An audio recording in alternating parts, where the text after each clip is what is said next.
भुपी शेरचनको कविता शीत युद्धकालका बाँदरहरू। हातमा फोहोर लागेका बाँदर सदा र सर्वत्र दुर्गन्धले पीडित हुन्छ। सुन्तलाको घारीमा ऊ दुर्गन्धले निसासिन्छ। गुलाब फुलेको देख्दा उसले नाक थुन्छ। दूषित हात उचालेर आफ्ना अङ्गहरूलाई बचाउने चेष्टा गर्छ।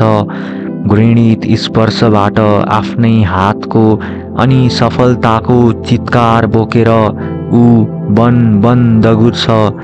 रुख ढुङ्गा आदिमा हात पुस्छ। खोला नालाको पानीमा हात चोपेर ऊ मुक्त हुन खोज्छ दुर्गन्धबाट।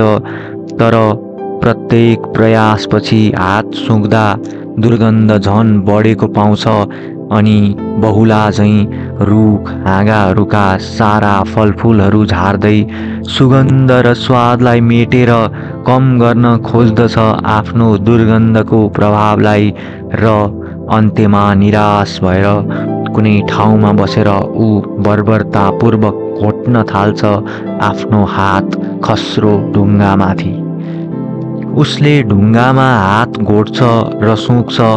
उसले आफ्नो हात सुक्छ र घोट्न थाल्छ, घोटी नै रहन्छ जबसम्म कि उसको हात बेकममा हुँदैन। सङ्कालु बाँदरको जब एकचोटि हात गनाउँछ उसले बगैँचालाई उजाड र आफ्नो हातलाई लुला बनाउँछ।